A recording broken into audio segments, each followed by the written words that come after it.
Bahasan kali ini masih mengenai pelunasan utang jangka panjang, tapi kali ini dilunasi menggunakan aset non-kas atau menggunakan sekuritas lain.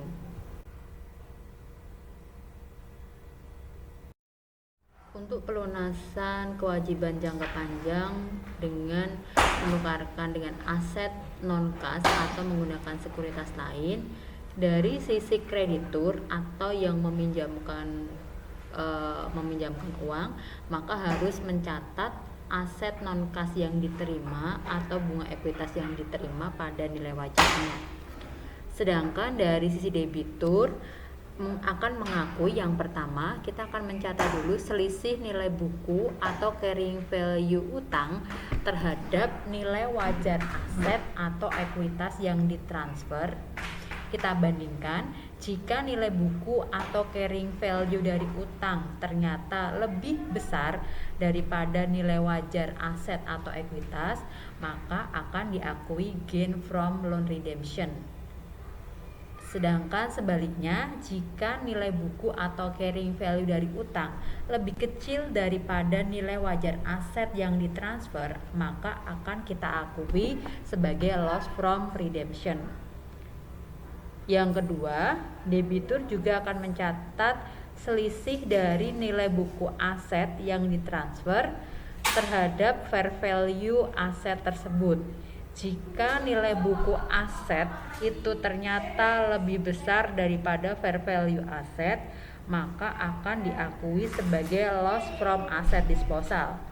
Sebaliknya, jika nilai buku aset ternyata lebih kecil daripada fair value aset, maka akan diakui sebagai gain from disposal.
Di situ panas nggak?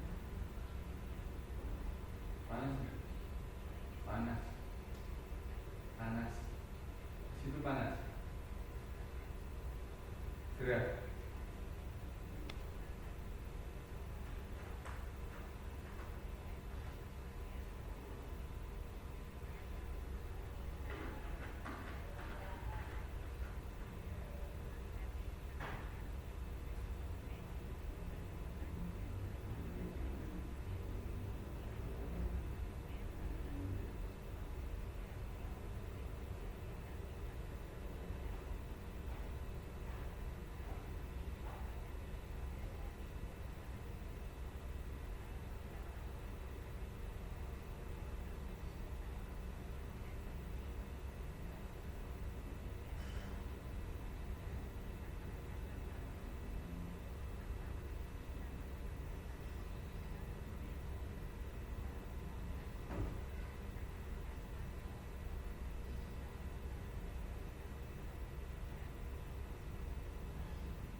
Contoh untuk transaksi pelunasan utang jangka panjang yang dilunasi menggunakan aset non-kas.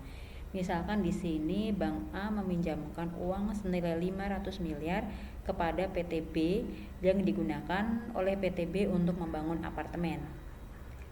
Kemudian karena rendahnya minat atas kepemilikan apartemen, PTB ternyata tidak bisa melunasi kewajiban obligasinya.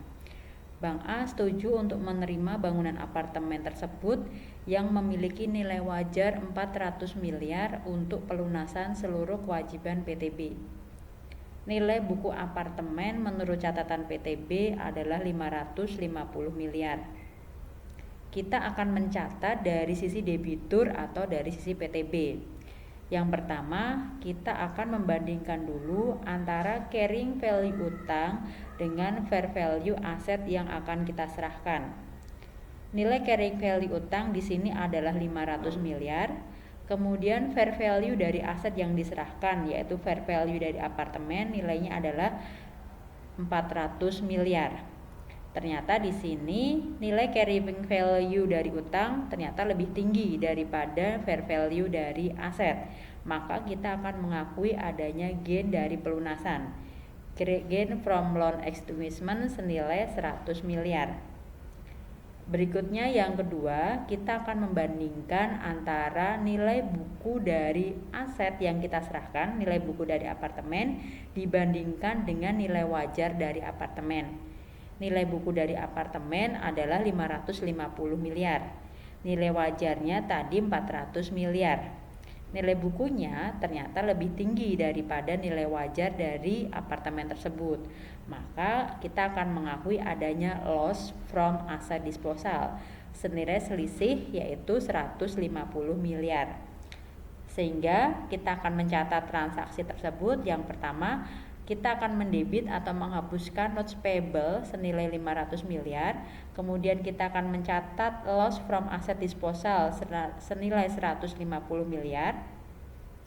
Lalu di sisi kredit kita akan menghapuskan apartemen yang akan kita serahkan ke Bank A senilai 550 miliar dan kita mengakui adanya gain from loan redemption senilai 100 miliar.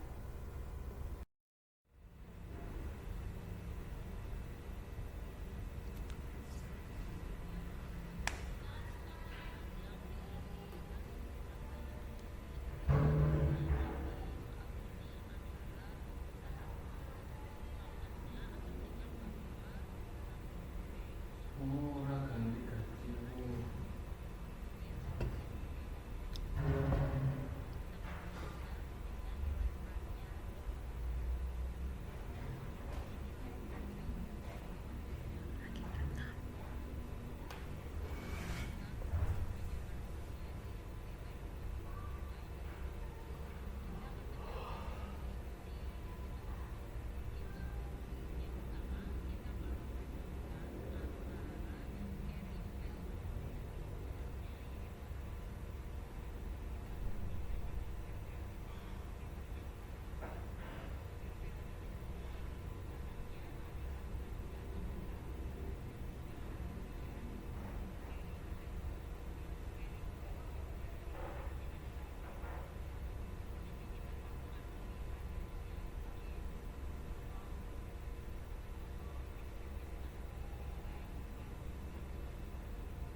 Berikutnya untuk pelunasan utang jangka panjang dengan menggunakan sekuritas lain.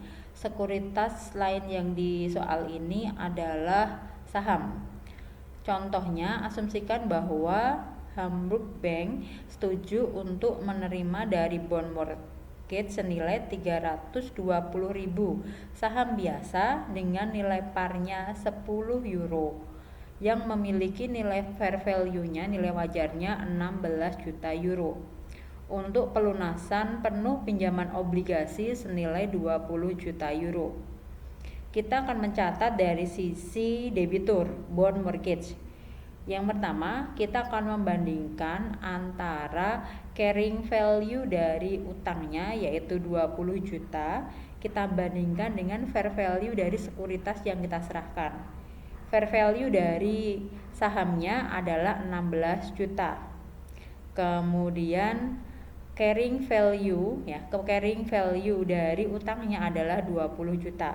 Sehingga kita akan mengakui adanya gain from loan extinguishment senilai 4 juta.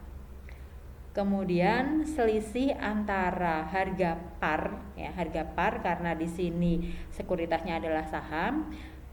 Selisih dari harga par kita bandingkan dengan fair value-nya. Karena fair value-nya lebih tinggi, maka akan kita catat ke share premium senilai 12.800.000.